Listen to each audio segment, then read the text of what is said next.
এই ভিডিওটায় তুমি এটা দেখবে যে কিভাবে অবজেক্ট সিলেক্ট করতে হয় আর ব্যাকগ্রাউন্ড রিমুভ করতে হয়। এটার সাথে সাথে এইটা করার আমি তোমায় বিভিন্ন পদ্ধতি দেখিয়ে দেবো। সো কিছুগুলো বেসিক থাকবে, কিছুগুলো একটু অ্যাডভান্স থাকবে।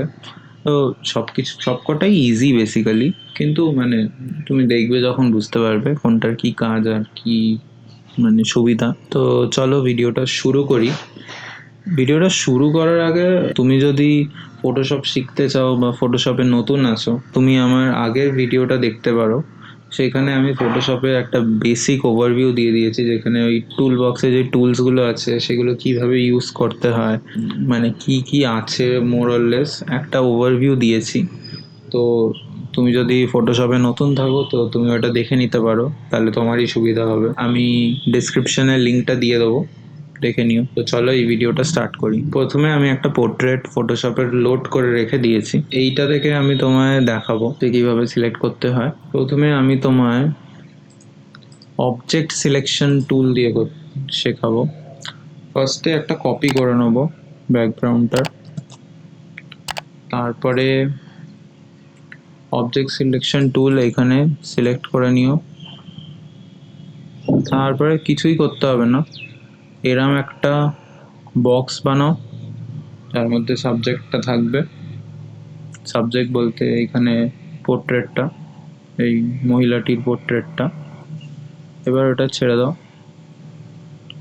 দেখো নিজের থেকে একটা সিলেকশন হয়েছে, দো এটা এত অ্যাকিউরেট না, কারণ এইখানে দেখো সিলেকশনটা বাদ চলে গেছে, এইখানে সিলেকশনটা হয়নি, এরম ব্যাপার। তো এই সিলেকশনটা অতটা হেল্প হবে না। এইখানে দেখো একটা সিলেক্ট সাবজেক্ট বলে অপশান আছে, সেটা টিপে দেখো সিলেক্ট সাবজেক্ট অনেকটা প্রিসাইজ সিলেকশন করেছে। এবার তুমি এটা যদি মাস্ক করে দাও, এইখানে দেখো অ্যাড লেয়ার মাস্ক বলে আছে, মাস্ক করে দাও, এটা হয়ে গিয়ে থাকবে। এরমভাবে তুমি একবার সিলেক্ট করতে পারো। বা তুমি ধরো তুমি কুইক সিলেকশন টুল নিলে, তুমি এরম করে সাবজেক্টটা সিলেক্ট করে নিলে,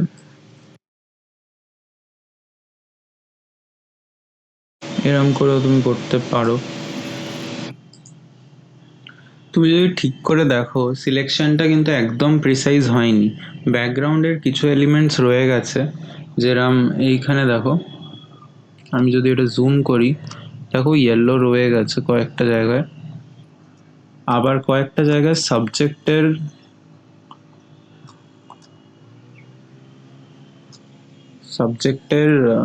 যাই হোক এটা, সেটা কেটে গেছে, ফুলটা বেসিক্যালি কেটে গেছে। আর এইখানে আবার ব্যাকগ্রাউন্ডটা রয়ে গেছে।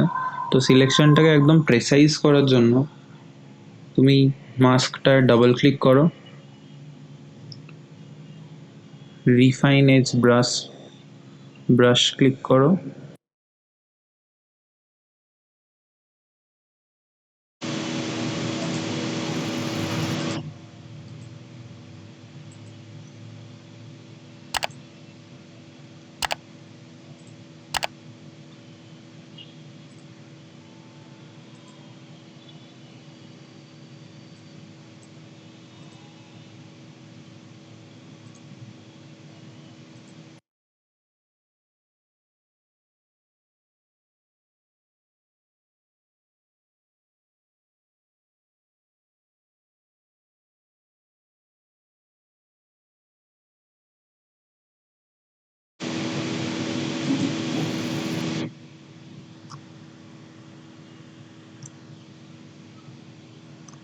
এবার তুমি দেখতে পাবে এগুলো আমি রিমুভ করে দিলাম, ইয়েলো স্পটসগুলো। আর আমি এই ফুলটাও রিমুভ করে দিলাম, কারণ ওটা ভাল লাগছিল না তাই।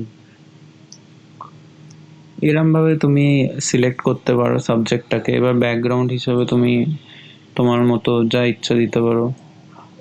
আমি এখানে আপাতত একটা সলিড কালার দিচ্ছি।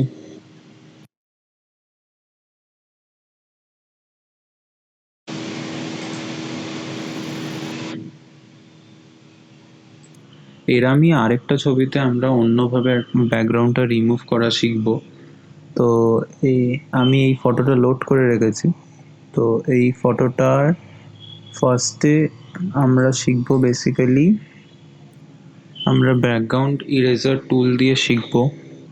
তো ফার্স্টে ব্যাকগ্রাউন্ড ইরেজার টুলটা সিলেক্ট করে নিচ্ছি। তুমি দেখতে পাচ্ছ নিশ্চয়ই যে আমি যেই ব্যাকগ্রাউন্ড ইরেজার টুল দিয়ে যখন রিমুভ করার চেষ্টা করছি, শুধু ব্যাকগ্রাউন্ড না, সাবজেক্টেরও কিছু পোর্শন রিমুভ হয়ে যাচ্ছে। এবার এটা কেন হচ্ছে তুমি ভাবতে পারো। এটার একটাই কারণ যে ব্যাকগ্রাউন্ডে গ্রে আছে, আর এইখানে যে কালারটা আছে, মানে এটা ঠিক গ্রে না, এটা নিয়ারলি হোয়াইটিশ মতো। তো ব্যাকগ্রাউন্ড রিমুভার টুল ফটোশপ ভাবছে যে এটাও ব্যাকগ্রাউন্ড, বিকজ এটাও হোয়াইট আছে। তো ওই জন্য আমি যখনই টিপছি এই হোয়াইটটাও হালকা করে রিমুভ করে দিচ্ছি। তো এটা আটকানোর জন্য তোমায় করতে হবে কি, ফার্স্টে সিলেকশন টুলে গিয়ে সিলেক্ট সাবজেক্ট করতে হবে। সিলেক্ট সাবজেক্ট করলে দেখবে তোমার এই সাবজেক্টটা সিলেক্ট হয়ে গেছে, যেরকম আগের বারে হয়েছিল। এবার লেফট ক্লিক করে সিলেক্ট ইনভার্সে ক্লিক করো, দেখবে সাবজেক্ট ছাড়া বাকিটা সিলেক্ট হয়ে গেছে। এইবার ব্যাকগ্রাউন্ড ইরেজার টুল বা ম্যাজিক ইরেজার টুল যে কোনো একটা নিয়ে হালকা করে ক্লিক করো। দেখো most of the grey background remove হয়ে গেছে, একটু একটু হয়তো বাকি আছে এদিক ওদিক, মোস্টলি পুরোটাই রিমুভ হয়ে গেছে যেমন তুমি দেখতে পাচ্ছ। তো কিন্তু এইবারে তুমি দেখো রিমুভ করার পরেও কিন্তু এইগুলো রিমুভ হয়নি, মানে এর সিলেকশনের ভেতরে মানে সাবজেক্টের কিছু ডিসিলেক্ট মানে রিমুভ হয়নি। এবার ইরেজার টুল দিয়েও তুমি কিছুটা ইরেজ করে নিতে পারো যতটা সিলেক্ট আছে।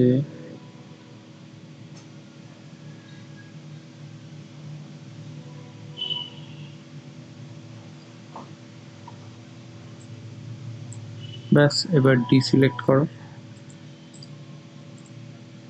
দেখো তোমার সিলেকশন অনেকটা প্রেসাইজ হয়েছে।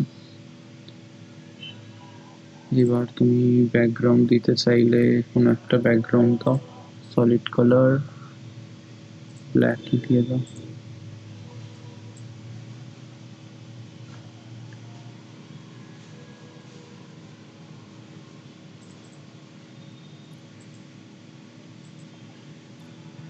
এরম ভাবেও তুমি সাবজেক্ট সিলেক্ট করতে পারো।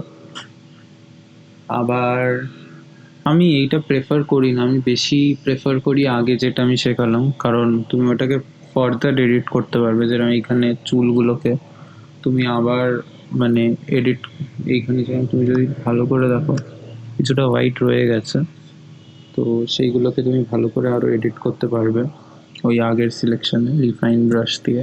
এটাও পারবে, জাস্ট আর কি বলছি।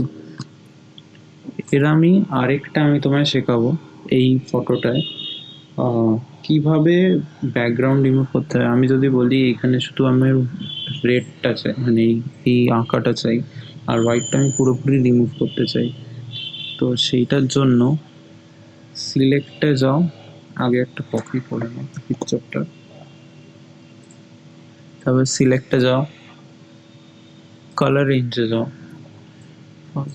জিরোতে হবে না,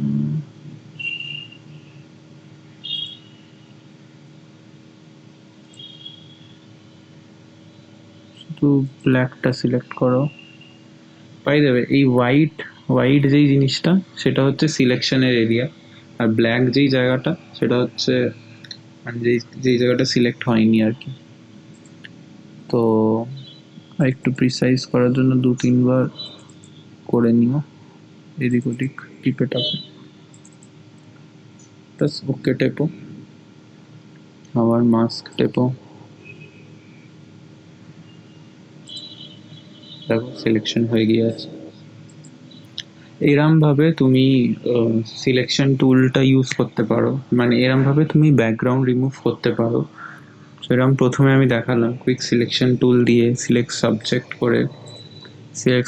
করে তারপরে কিভাবে করতে হয়, এই মাস্কে ডাবল ক্লিক করে তারপরে ব্রাশ টুল দিয়ে, রিফাইন ব্রাশ টুল দিয়ে, এইগুলো দিয়ে কীভাবে সিলেকশনটা প্রিসাইজ করে সিলেকশন করতে হয়, এইটাই মেন। আর ধরো এই সব সিলেকশন যখন তুমি করবে তখন কালার রেঞ্জ ইউজ করতে পারো, আরও অনেক সময় কালার রেঞ্জ ইউজ করতে পারো, সেটা তুমি তোমার মতো ডিসাইড করবে কখন কোনটা ইউজ করতে হবে। তবে এই তিনটেই আবার ব্যাকগ্রাউন্ড রিমুভার টুলটা দিয়েও করতে পারো, ব্যাকগ্রাউন্ড ইরেজার টুল এটা দিয়েও করতে পারো। এবার তোমার চয়েস, তুমি কখন কোনটা ইউজ করবে। তবে আমি বলবো এইটা অতটা ইউজ করো না, কারণ এইটার লিমিটেশন এসে যায়। কারণ আমি যদি এইটা এডিট করতে চাই, আমি মাস্কটা ধরে এডিট করতে পারবো, বা আমি ডিসেবল মাস্ক করতে পারবো, ব্যাকগ্রাউন্ডটা এসে যাবে। আমার এনেবল মাস্ক করলে ব্যাকগ্রাউন্ডটা চলে আসবে। সেরাম এইখানে কিন্তু আমি অত কিছু করতে পারবো না, এখানে লিমিটেশনস হয়ে যায় মাঝে মাঝে, যে আমি কি করব, ফার্দার কীভাবে এডিট করব, ওই লিমিটেশনসটা রয়ে যায়।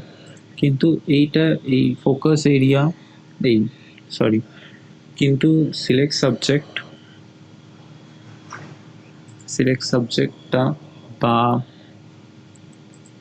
সাবজেক্ট করে মাস্ক করে এই লিমিটেশনটা থাকে না। সেরকমই এইখানে কালার রেঞ্জে সিলেক্ট করে যদি তুমি করো তখনও থাকে, মানে মাস্ক ব্যাপারটা করে রাখলে তুমি ফার্দার এডিট করতে পারবে পরে, যখন তুমি ভাবছো ধরো আরও একটু এডিট করতে হবে বা এইটা রিমুভ করতে হবে বা ওটা রাখতে হবে, তখন এইটা অনেক হেল্পফুল হয়। মানে পরে আবার যদি কিছু সরাতে হয় বা রাখতে হয়, এটা অনেক হেল্পফুল হয়। তো আজকের ভিডিওর জন্য এতটাই। ভিডিওটা ভালো লেগে থাকলে শেয়ার করো, লাইক করো আর সাবস্ক্রাইব করো এরকম কন্টেন্ট দেখার জন্য। আপাতত টাটা।